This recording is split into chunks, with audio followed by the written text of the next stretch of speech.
Hello, good evening. Welcome to a Thursday night episode of Brett's Old Time Radio Show. A huge thank you, as always, for joining me once again for our regular late night visit to those dusty studio archives of old time radio shows right here at my home in the southwest of the United Kingdom. I'm Brett. I'm your host for our Nighttime Podcast. Welcome to another episode. I've recorded this particular one a bit early. The reason being is right now, as I talk to you, I'm on a ferry on the way to Santander in Spain. Zoe's looking after the house, as she always does, while we're not there. So she's staying over. But right now, we're all of us on the boat to Santander. Even Lola the puppy is with us. So it's very exciting, but I wanted to get this recorded first. I'm Brett, I'm your host for our Nighttime Podcast. Welcome to another episode. I've got Facebook, Instagram, YouTube and TikTok. They're all called Brett's Old Time Radio Show. If you could give us a follow, that would be great. And I'm sure there will be some content of us on ship. Oh yeah, it'd be fine. It'd be wonderful. I'm hoping they've got a copy of my book for sale in the shop on board. Because we're travelling on a well-known Brittany ferry. And we mention it in one of the books, in The Danger in the Spanish Sun. So I'm hoping that they are stocking it. We'll have a look and we'll find out. Right then, with it being a Thursday, it is of course time for Secrets of Scotland Yard. This one's called Smoke Clings to the Hair.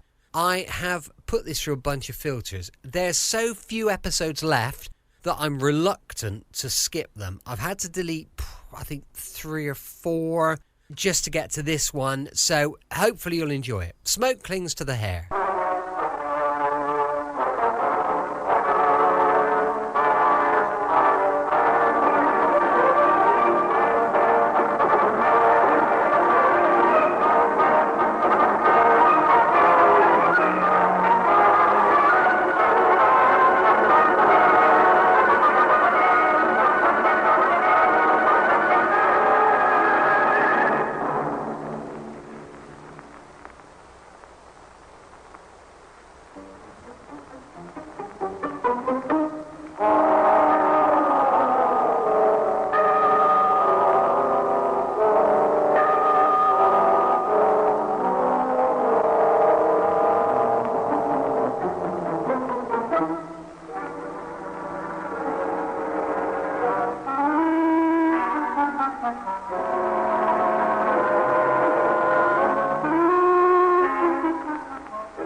How do you do? You've heard me speak of Percy Hoskins, the crime reporter. Well, this time I brought him along, and if he wasn't standing here listening, I tell you that he's probably the greatest crime reporter we've ever had in this country. Not that you'd guess it by his appearance. A big, genial fellow, doesn't seem to be at all depressed by his life with crime. Percy, if I hadn't known you, I might have taken you for, let me see, say, a lawyer. No, you look too happy for a lawyer. Not quite. I know, an actor. A character actor. You would, Clive? Yes, I think so. That's right, a character actor. Now, if you hadn't known me, what would you say I was? A crime reporter. You would? Thanks very much. Seriously, though, Percy, is there anything in physiognomy? Does Scotland Yard take any account of, let us say, criminal types? They used to. Hence the collection of death masks of murderers in the Black Museum. Scotland Yard had these made in the hope of discovering some common feature or similarity. But it didn't work out. No, I don't quite agree with that. When I see a picture of a murderer, he always looks like a criminal to me. Of course he does. That's because you know he's a murderer. No, I don't. Not always. But what you say is a great relief. You know, I often find myself looking at my friends and wondering. Well, don't look at me. Sorry. Then, if you're right, and type and appearance aren't guides, Scotland Yard must base its search on the belief that no crime is perfectly committed. Some clue is always there to be found. Not quite. I've no doubt the perfect murder can and has been committed. But the only time the criminal can safely relax is after the doctor has certified death from natural causes. The body has been cremated, and all possibility of suspicion removed. Fortunately, most murderers fail to reach such a state of self-assurance without making some tiny slip. And with crime detection developed to the pitch it is, one tiny slip is enough for Scotland Yard to develop a chain of evidence from which a criminal simply cannot escape. I've often heard them say, if it hadn't been for that, I'd have got away with it. Now, such a tiny slip occurred in the case we're going to tell you about. Smoke clings to the hair, we call it. A simple fact to remember. But the tiny slip that brought a criminal to justice. Our scene is the lobby of one of the better-known commercial hotels in the seaside town of Margate, England. The time is a little after 11 o'clock at night. The wife of the hotel manager, Mrs. Harding, is chatting with one of her guests, a commercial traveler named Dickens. I'm glad we were able to make you comfortable. Oh, I always look forward to my stay at the Metropole. Not like some hotels I could tell you about. Well, we always do try and take a personal interest in our guests. Makes it so much pleasanter all round, I think. You're quite right there, Mrs. Harding. As I was saying to your husband only yesterday, what we need in the world today is more genuine friendliness. If there was more of that, we wouldn't have half the troubles we do. Well, it costs nothing, does it? A pleasant word and a smile. Oh, good evening, Mr. Dickens. Good evening to you, Mr. Harding. Do you know what Mr. Dickens has just been saying here? That he always looks forward to his stay at the Metropole. Well, that's very nice of you, I'm sure. Friendly place. That's what I like about it. And a nice class of people who stay here. Well, we do try and be careful. We've got a good name and we can afford to pick and choose a bit. That reminds me.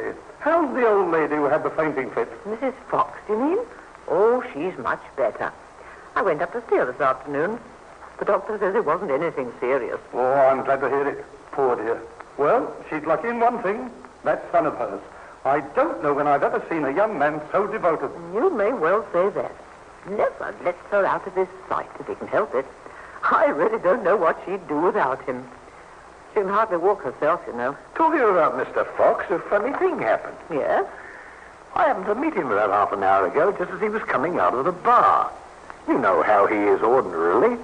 Always ready with a smile and a word or two. Yes, very friendly young fellow. Well, would you believe it? He stared at me, or rather, through me more like, just as if he'd seen a ghost. Then he ran down the passage into the lobby and up the stairs. Oh, that's funny. Not like him at all, that. You met him outside the bar, you say? Had he been drinking? That's the first thing that came into my mind. Fact is, I hopped into the bar and asked Alice. She said all she'd served him with was a glass of beer. That says a lot for the strength of your beer. Well, everybody does funny things sometimes. I don't suppose there's anything in it. Fire! What's that? Fire! Good gracious! Fire! Someone was shouting. Oh, did you hear where he was shouting from? That sounds like upstairs. Something, hurry, do something. Go, carry on. I'm It sounded like Mr. Fox. Ladies, who's on the stairs? Which room is it? What? My mother's room. 66, and I can't get in there. What, the door locked? No. The room's full of smoke, and I couldn't get in. My mother's in there. She'll be suffocated. Ooh, I can smell smoke. This is it. In there. Mother! Mother! Oh, do try and get her out. Here, get out of the way and let me get that door open. Look out for the smoke! Look out! Oh, good heavens. Look at it. We've got to get in there. The old lady. You can't get through it. Take it easy, my lad. We'll have a damn good try. Better let me, Mr. Dickens. No, I've had some experience of this sort of thing during the war. Help tie this handkerchief over my mouth and nose. There you are, that's got it. Now look, I'm going to crawl along the floor. Yes, but the smoke isn't so dense there. Yes, if I'm not out in 2 or 3 minutes, come and get me. Oh, you'll never make it.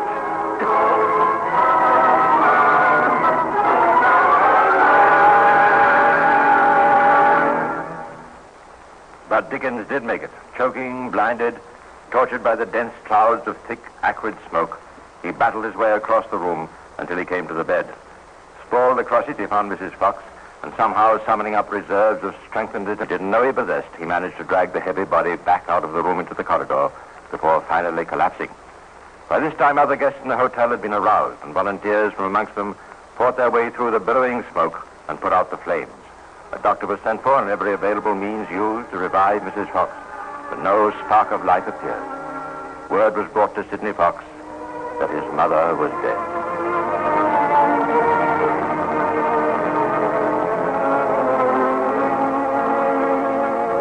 My mother.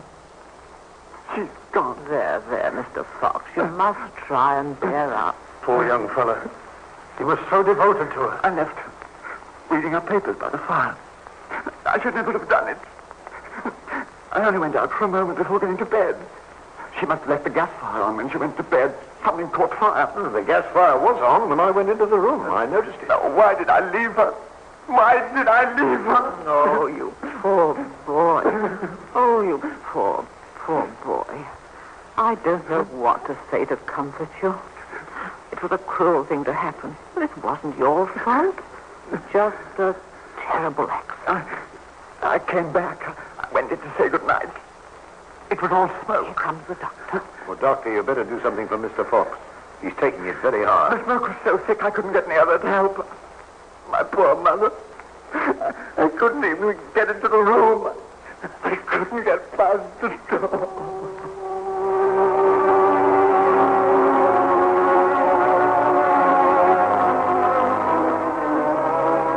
He couldn't get into the room. If he had, he would probably have been overcome.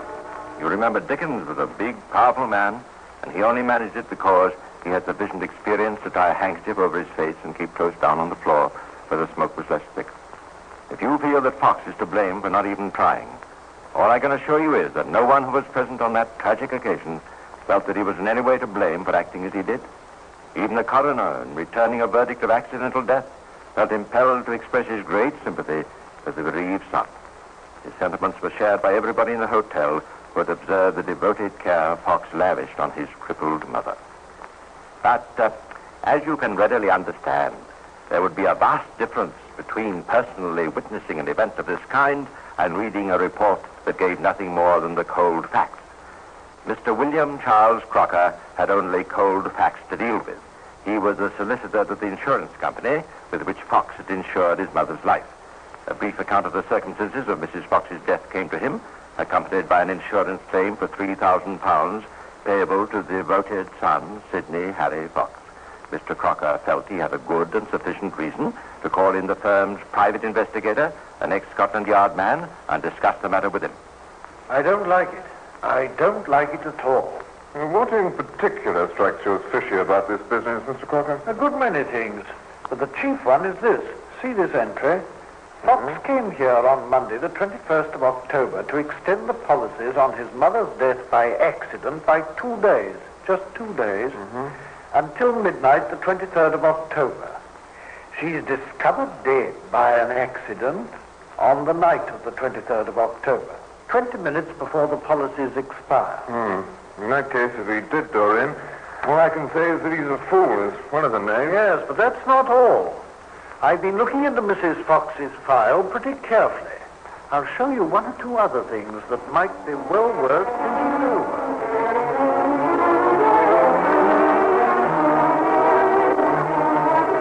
Mr. Crocker had no difficulty in convincing the investigator that it would be well worthwhile to pay a visit to Market.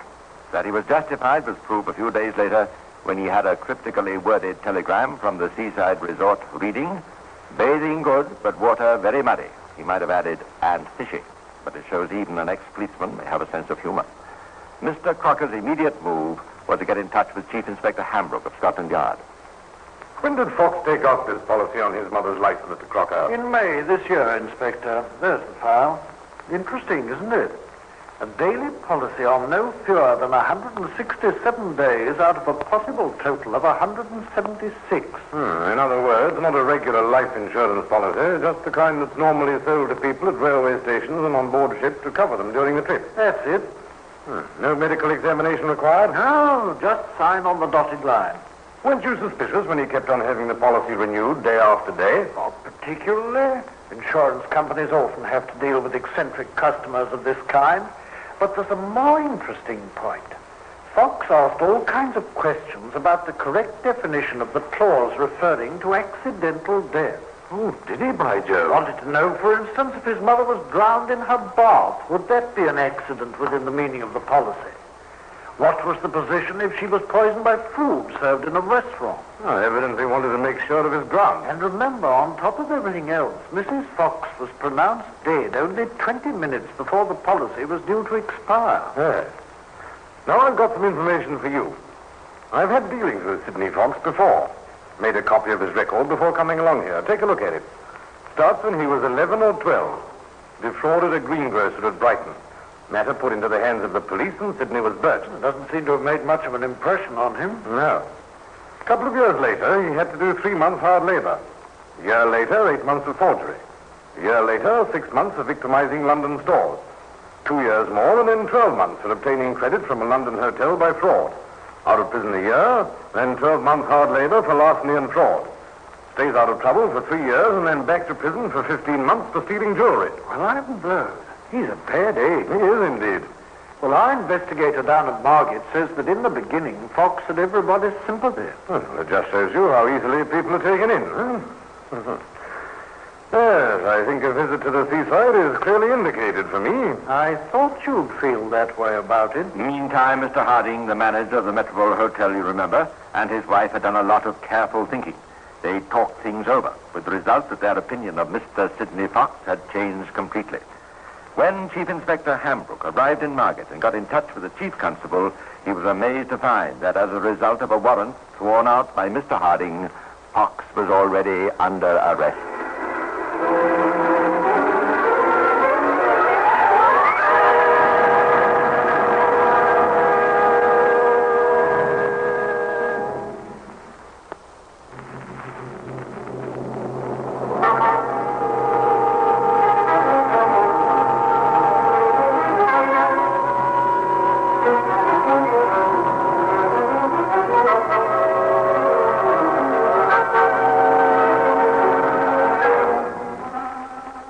Sidney Fox, the young man who at first had aroused everybody's sympathy as a devoted son suffering a terrible bereavement, has been unmasked as a petty criminal.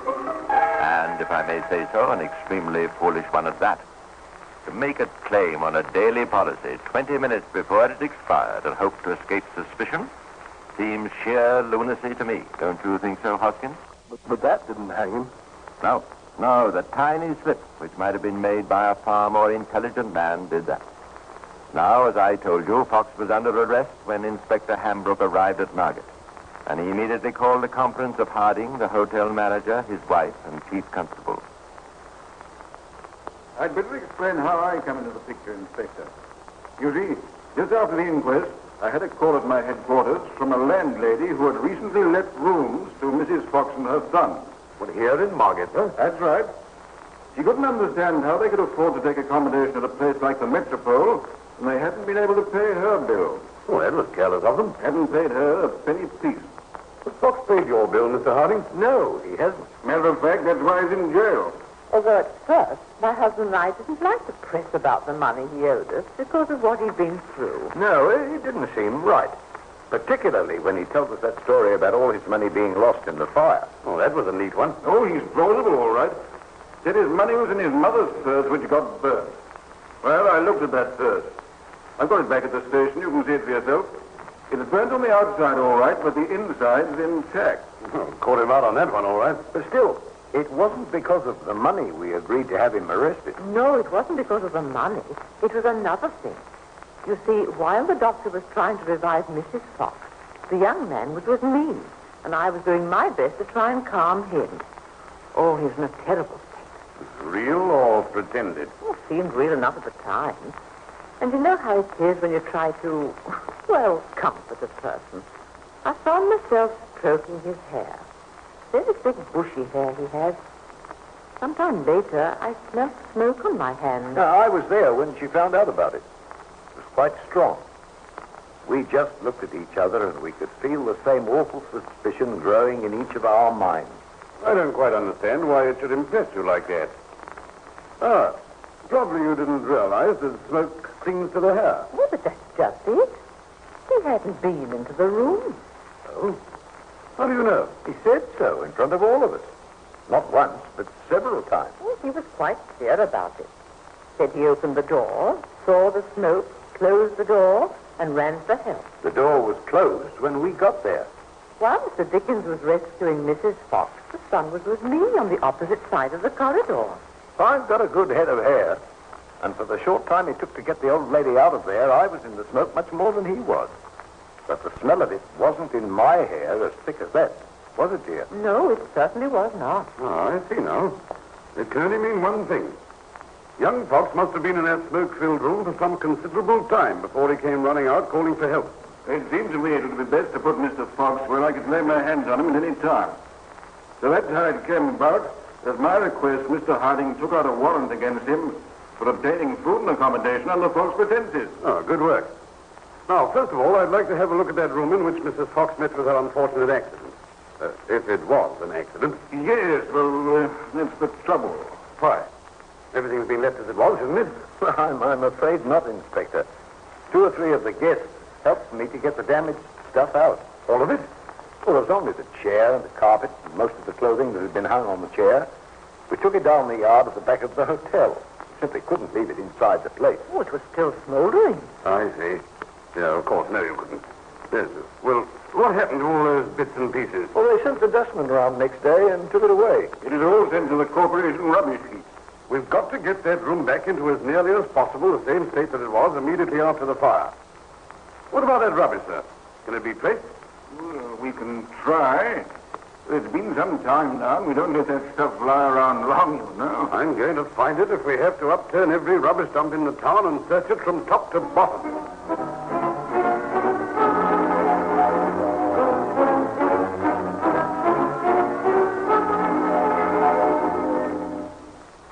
The rubbish was placed to a dump, which was to form part of the foundation of a new promenade road from Margate to the neighboring town of Westcott. I say, you never know what you're stepping on, do you? Tons of other rubbish had already been deposited along with it. There was no indication in what spot the debris from Mrs. Fox's room had been buried. To locate it seemed obviously a hopeless task. To me, the incredible thing is that it was found. Yes, nearly everything was recovered and replaced in Mrs. Fox's room until it closely resembled the scene on the night of the fatal fire. The armchair in which her son said the old lady had sat reading before she hobbled to bed was back in its original position upon a large patch of the burnt, smoked, blackened carpet.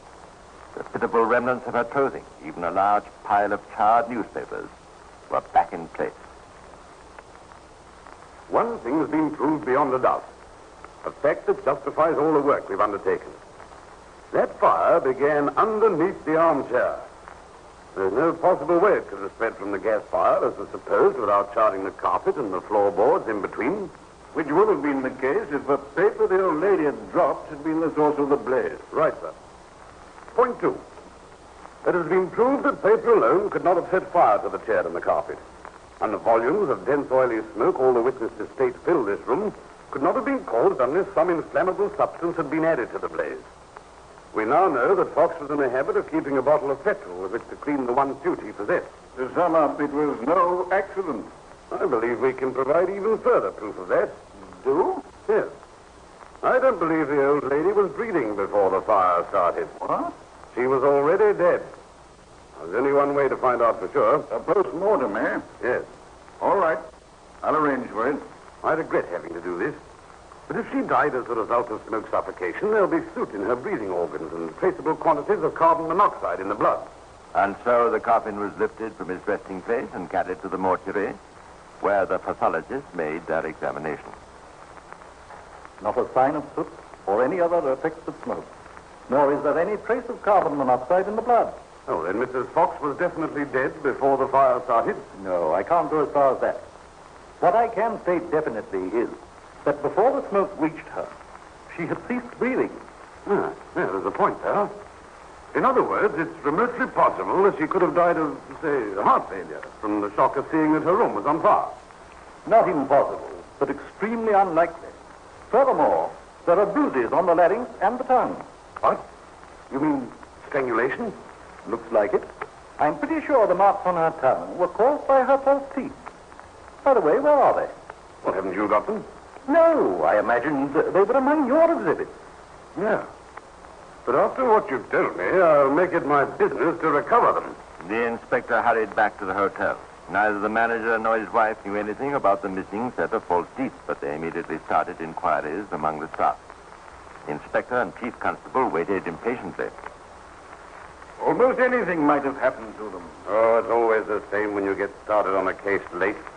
Vital evidence gets scattered and as often as not, never recovered. Good news, Inspector. They've been found. They have, Mrs. Harding? Yes, one of the maids who helped clear up Mrs. Fox's room found them on the wash basin. On the wash basin? Oh, wait a minute. Is she sure of that? Absolutely. Not knowing what to do with them, she put them away in a cupboard, meaning to ask me. But although she's a very reliable girl, she forgot. Can we depend on her testimony? Oh, I'm sure of it. And she's quite definite. They were on that wash basin immediately after the fire. Now, that clinches my case. How could a woman who could barely walk unaided go across the room and put her false teeth on the wash basin when the marks on her tongue proved that she was wearing them at the time of her death? Couldn't be done. No, sir. So you can make out another warrant for our friend Mr. Fox. This time the charge is murder.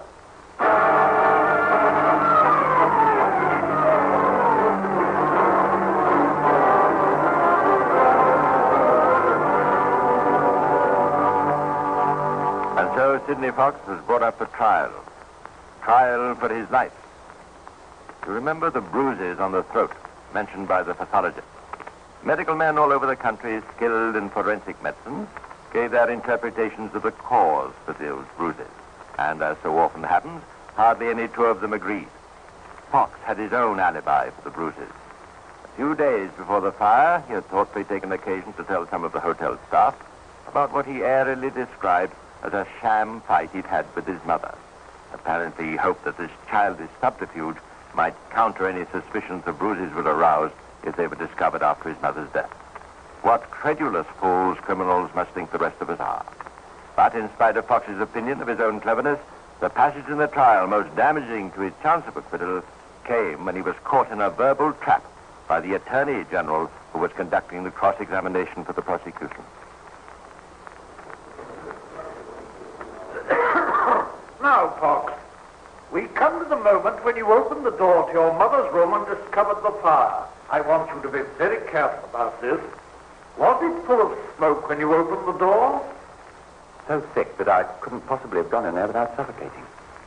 I knew I couldn't live in there. So you closed the door and immediately ran for help. That's exactly what I did. So you knew your mother was already dead?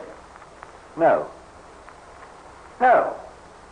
How could I know that? You closed the door. I didn't want the smoke to spread through the hotel. But if you didn't know your mother was already dead, closing that door meant you condemned her to certain death by suffocation. Why, you ran for help. I went for help to get her out. You overlooked the fact that the natural thing to do would be to fling wide the door so that the smoke would escape. You overlooked that, didn't you? That wasn't it. No. Fox, you closed that door. I don't know that I did close it. I wasn't thinking when I said that. Both Mr. Harding and Mr. Dickens have testified that the door was closed when you returned them. No one was there to close it if you didn't. Closing the door shows you knew the smoke could no longer hurt your mother. No. You knew your mother would never breathe again, didn't you? You trapped me into this. It's a trap. I can think of an explanation if I'm given time. But the sands of time had almost run out for Sidney Fox. No words uttered by a man on trial for his life could have acknowledged his guilt more clearly. Sidney Fox paid the extreme penalty for the murder of his mother.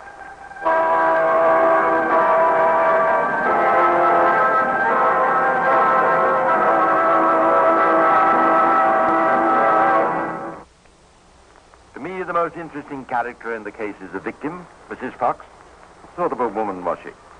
Or rather, what sort of a mother was she? Aren't we rather inclined to condemn a poor, wretched creature like her son and not look for the cause?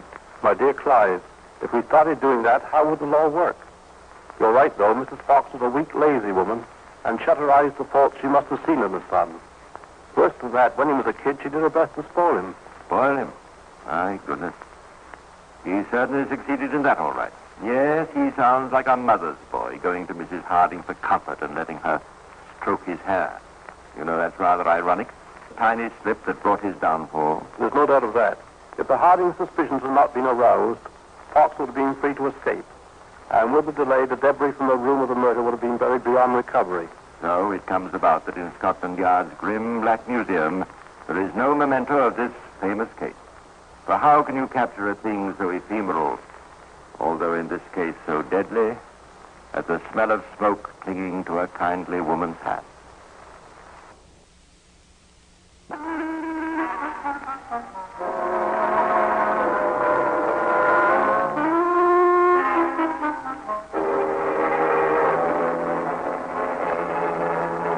Welcome back. Hope you enjoyed our latest episode of Secrets of Scotland Yard. And don't forget, we'll be back tomorrow with more adventure with Philo Vance going live at 5 p.m. UK time. Now, please don't forget, we do have our book for sale on Amazon. It's called Danger in the Spanish Sun. Check it out. You know you want to.